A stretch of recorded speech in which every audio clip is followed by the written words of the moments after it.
Good morning, everyone. Piotr Kawa speaking. I would like to welcome you to our series of webinars called Vacations or Holiday Time with Energy Logserver. Last time, I have a pleasure to speak with you about log management, but the series is dedicated for Energy Logserver as a bunch of solutions. So today we will cover SIEM functionalities, and the next session will be about SOAR. So next session will be on 21st of September. Today on the call we've got two persons, myself, Piotr Kawa, who is product manager in Bakotech, who is distributor of Energy Logserver, and on the session we've got Simon Ćwieka, who is pre-sales engineer in Energy Logserver company. Szymon will do the presentation of the console. Szymon will speak about specific functionalities and how you can use SIEM in your organization. But before that, I would like to describe why organizations should invest money, should invest budget in the SIEM functionalities. So in the left corner, you can see magic number 101. Sorry to disturb you, Piotr, but no screen is sharing. Słucham? No screen. Share your screen. Okay, so No problem. A, to jeszcze.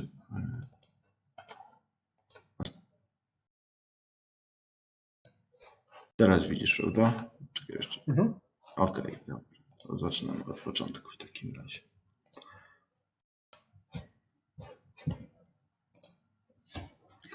Good morning, everyone. Piotr Kawa speaking. I would like to welcome you to our series of webinars, Energy Logserver, Holiday Time with Energy Logserver. We would like to present you the vendor as a bunch of solutions which can help you to increase the security level in your organization. So the vendor has main three lines of products.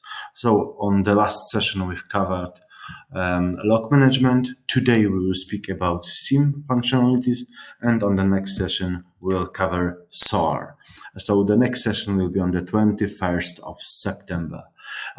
Today we've got two persons on the call. Piotr Kawa, who is me. I'm product manager in Bakotech, value-added distributor of Energy Logserver.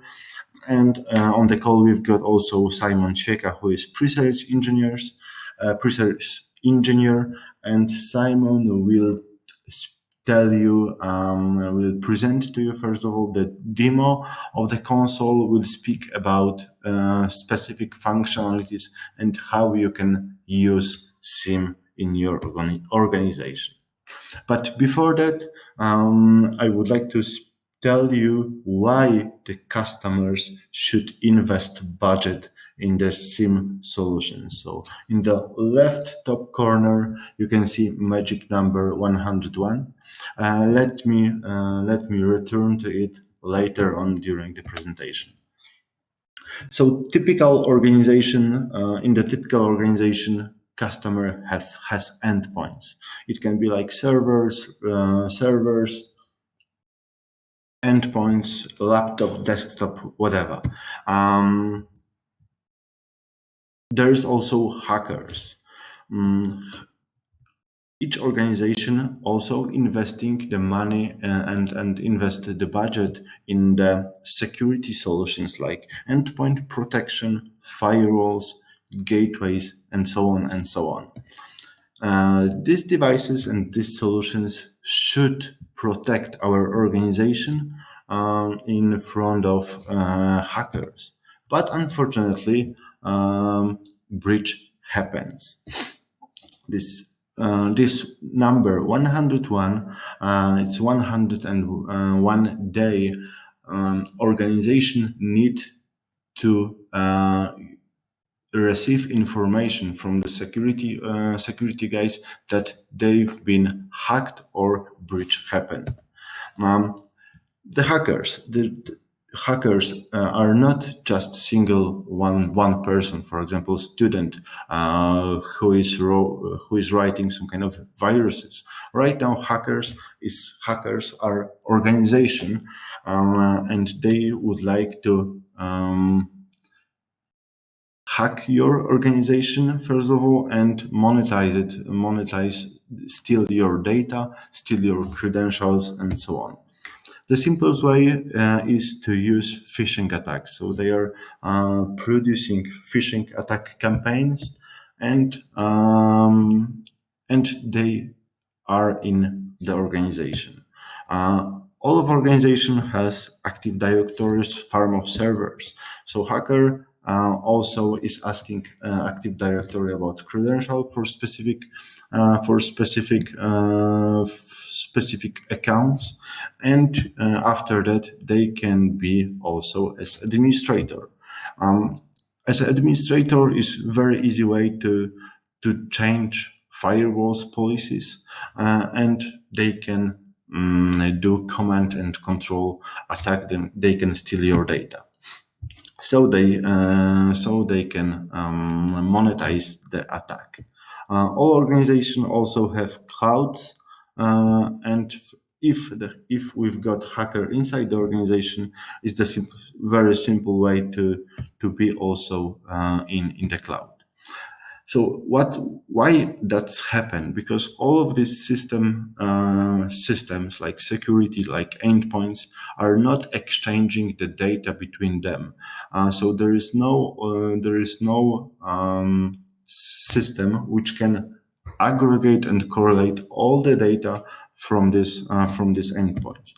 That's why companies are investing money in the SIEM solution, in, for example, Energy Logserver.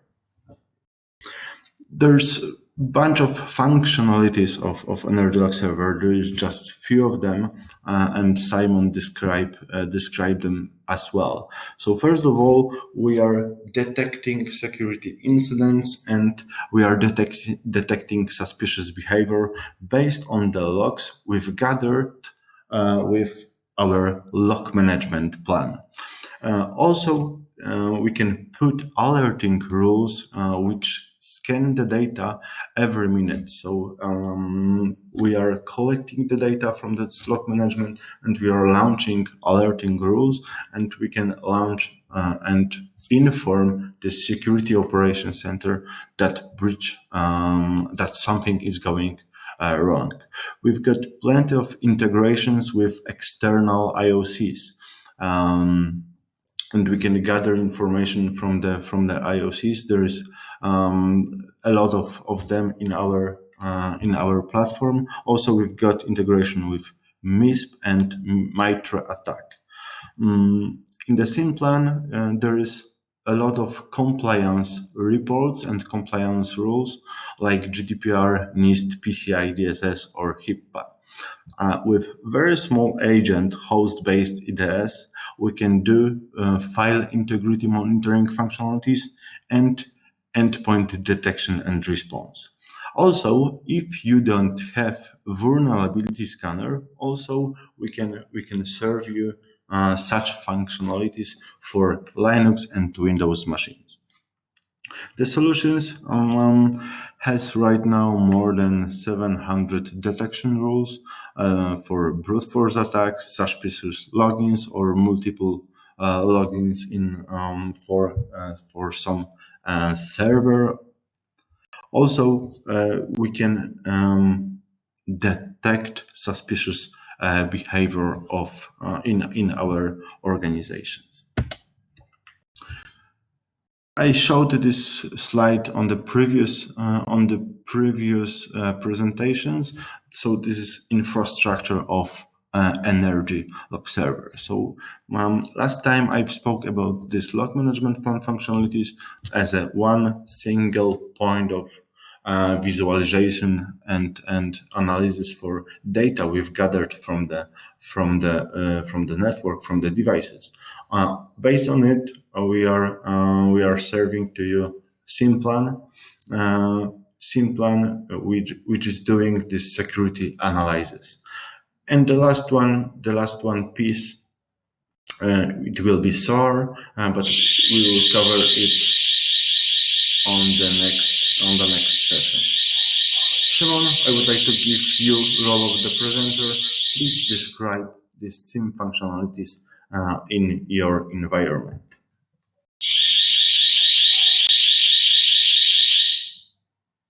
Yep. Thank you. My name is Simon.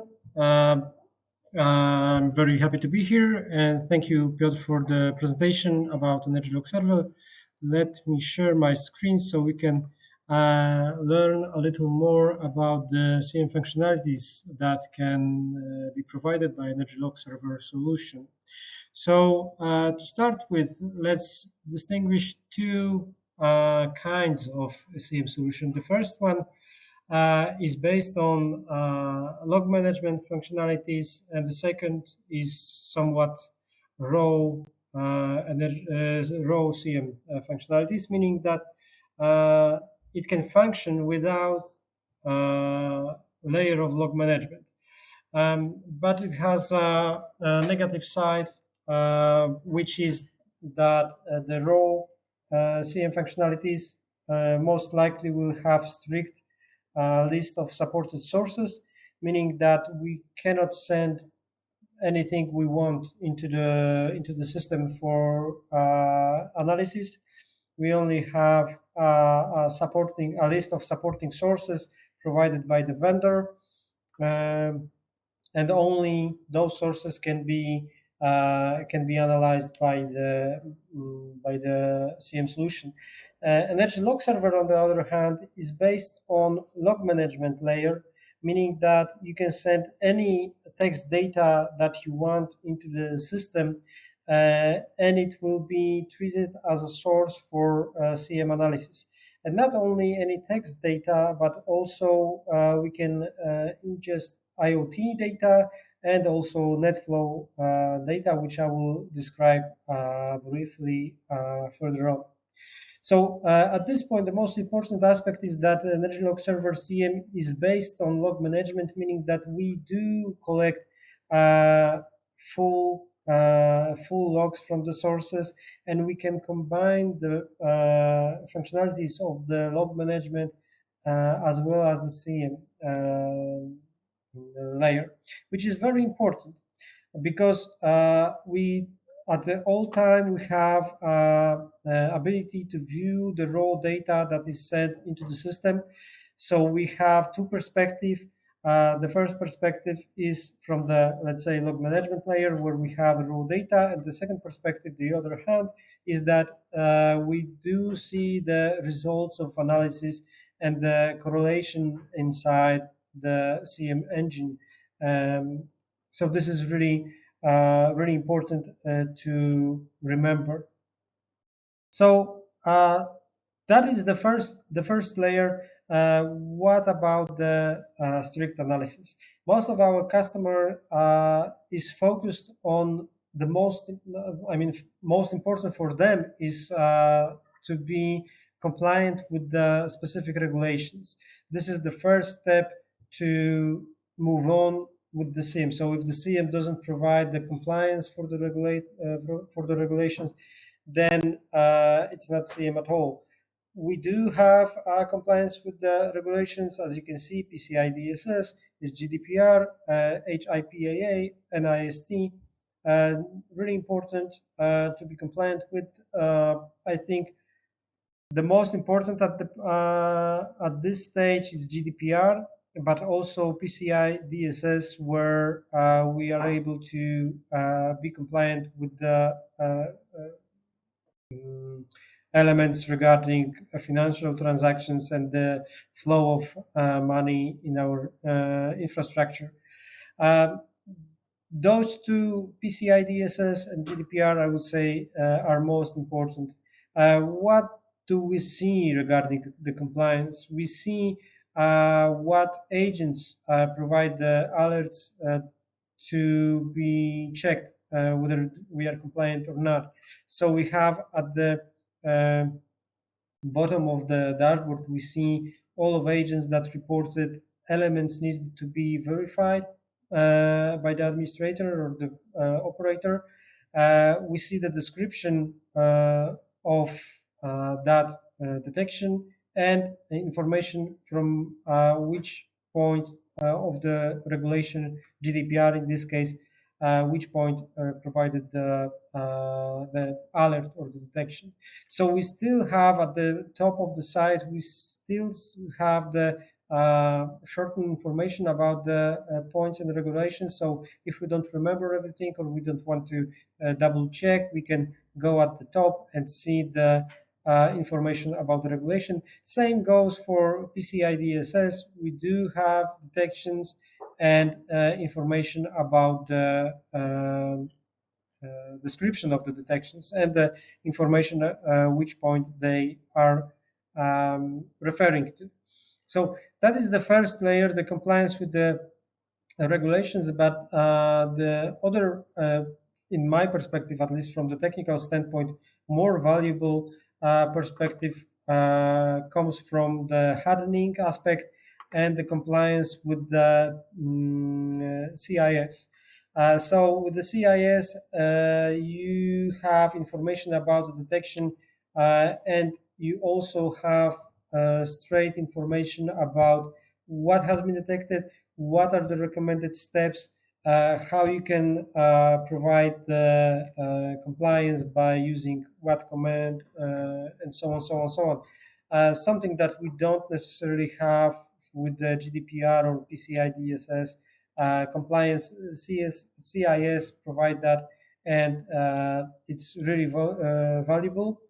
The other element that is really important from my technical perspective is hardening, where we can see that, for example, direct root login is allowed, which is not recommended for the compliance. You shouldn't never be allowed to log into root directly into any system that is present in our infrastructure. If the system has any connections to other production environment or anything other, it is recommended that direct root login should not be allowed. Same goes for example, empty passwords. So you should never have a system that accept empty passwords. So those are examples of hardening and straight information about what has been detected and what can be done to increase the security and the resilience of our system. Security events view allows to see the full spectrum of alerts detected in our infrastructure.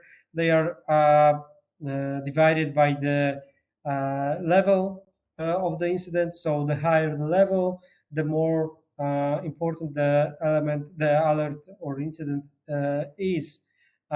So, for example, we can filter out or sort by the level, and we can see that there are, for example, multiple system errors or multiple Windows errors provided.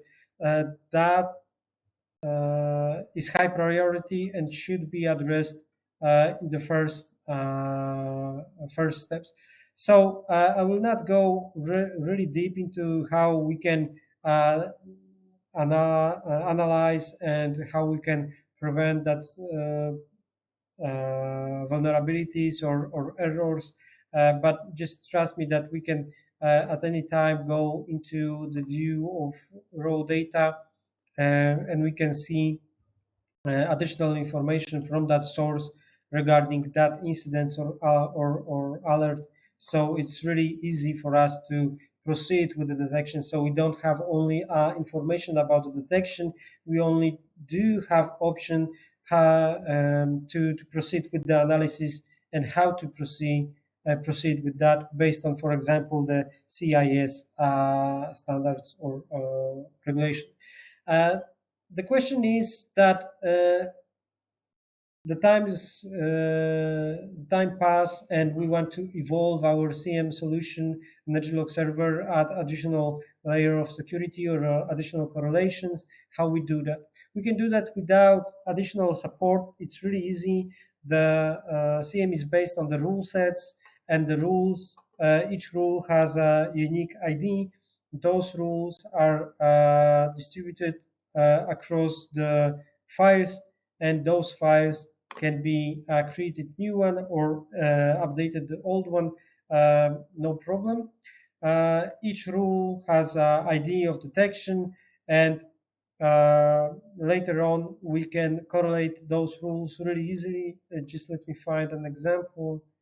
Um, right here. For example, this rule 1009 is based on the rule 1002. So if the rule 1002 is detected, system automatically checks also the rule 1009, which has an additional information. So basically, the system reacts in a manner of going into the rabbit hole. So we found the rabbit hole, we found the alert, we're going into it, we are proceeding with analysis, and we're moving and moving on until we detect the either the root cause of the incident or some valuable information that we can work on, and we can decide what to do with the detection or the incident or the system. Uh, CM also has a functionalities of vulnerabilities detection. Of course, we do still recommend that if you have in your infrastructure dedicated vulnerability detection solution, then that is the preferred way to detect those vulnerabilities. But if you don't have any, then CM can provide the layer of detection of the vulnerabilities detection, which can give you even more information about state and the security of your solution. So how do we proceed with simple correlations? For example, that is really easy to check, to view. I have here a correlation that I've made in a matter of 15 minutes, something like that. It's really, really simple, but it gives the perspective. As you can see, the dashboard is fully interactive. And right here, I have two perspectives. The left one is coming from the hardware checks, like, for example, full disk, CPU alerts, or memory alerts, and so on, so on. And on the right side, I have a perspective from the Apache web server, which is monitoring. I mean, I'm monitoring the 500 errors. So in this case, I have a response code of 503. So those, as you can see, there are completely two different sources, but still I am able to place them both on the same plane, and I can correlate one against the another. So I can see if, for example, the increased amount of 500 errors on HTTP server might be correlating with the high or increasing amount of hardware errors. So that would be really easy to see on this dashboard that, like I've said, I created in like 15 minutes or something like that. Additional source or additional layer of monitoring and security value would come from network probe, which can be used on with Energy Logserver. Network probe, we can connect it to our infrastructure, and then it is easily to monitor actions on the files, for example, or general traffic. Also, it is able to connect information with our Energy Logserver threat intelligence database. So network probe would easily recognize that, for example, this IP address comes from the source with bad reputation. Same goes for the URL or file hashes. So Energy Logserver threat intelligence database has at this point, I think, about 2 million indicators that comes from the whole elements that we are connected to. One among others would be, for example, MISP database, which is the malware information sharing platform, where we download information about new threats and information how other organization approach the new threat. But going back to the network probe, a network probe has a very important functionality of anomaly detection, meaning that as the traffic goes through the probe can automatically detect the type of the flow and analyze it. If there during the analyzing the probe will detect some kind of anomaly, then it will automatically create alert. That is an additional source for our CM solution and for our CM engine. Those alerts can be easily integrated with other elements monitored by CM. This comes also from log management view, but also from the CM and the analysis, so we can completely create a really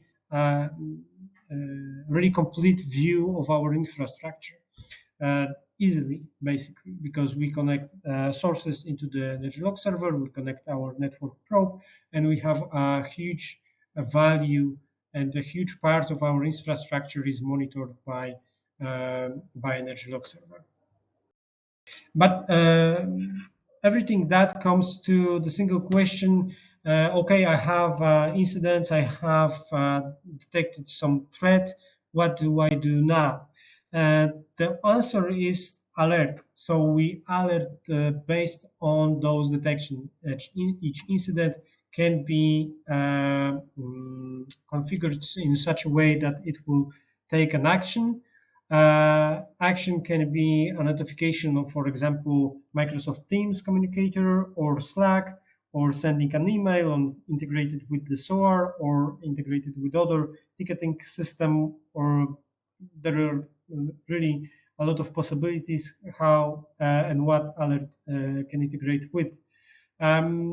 So based on that, we can choose a type of alert. We have a huge list of those alerts. So we cover a lot of scenarios. For example, a sudden spike of data, or sudden miss of data. So missing of data. So if the data will go down suddenly, or there is a sudden spike down of data, then we can detect that.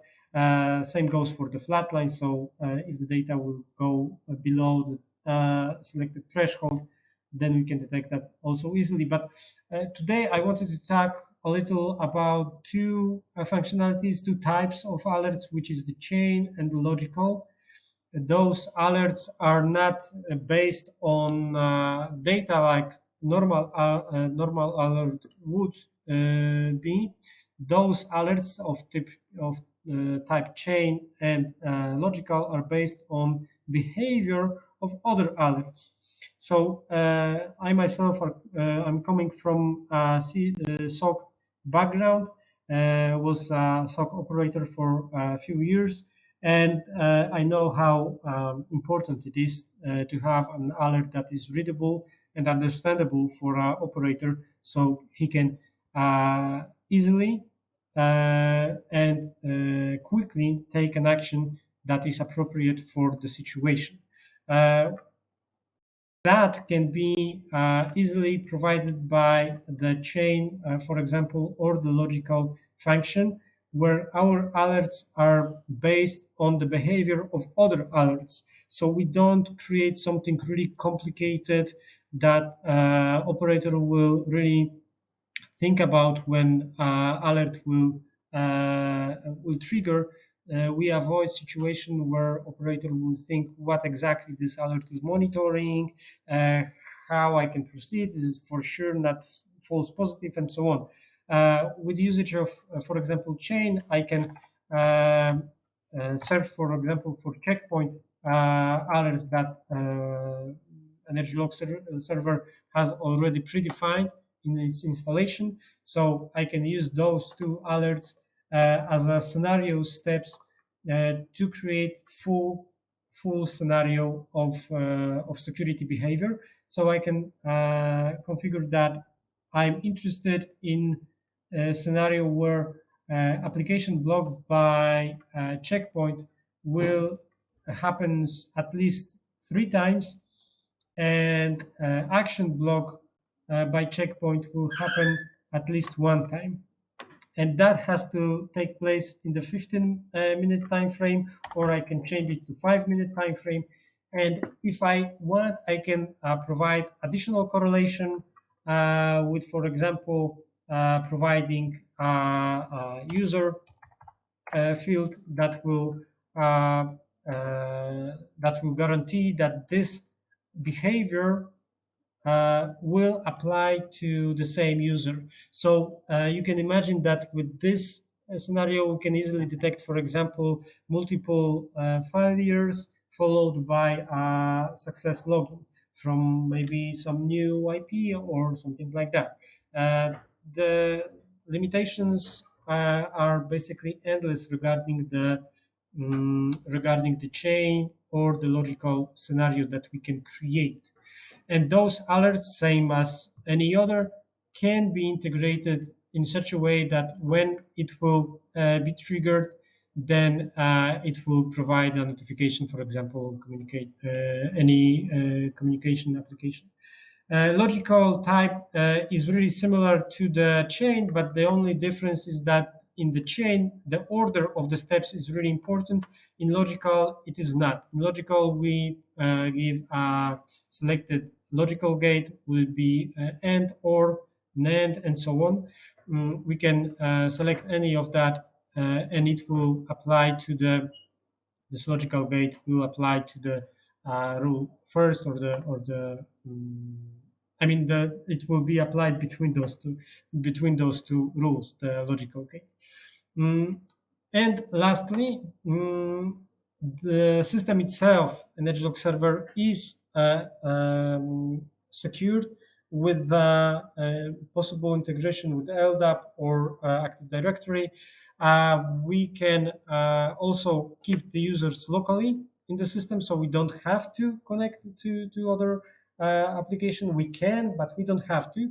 And each element in the system is based on role permissions and object permissions. So you can easily use Energy Logserver in the scenario where you are interested in the log management layer for some users, you are interested in network analysis for other users, and CM functionalities for your maybe security department. So that can be provided at the same time in Energy Logserver without any risk that some user will see something that they should not. So if, for example, log management user will not be able to see data from security maybe, or regarding the detection of incidents and so on and so on. So that is really important to remember, that the Energy Logserver can satisfy the need for those three areas and maybe more than only those three, both log management, network probe or network analysis, and CM functionalities, everything at the same time.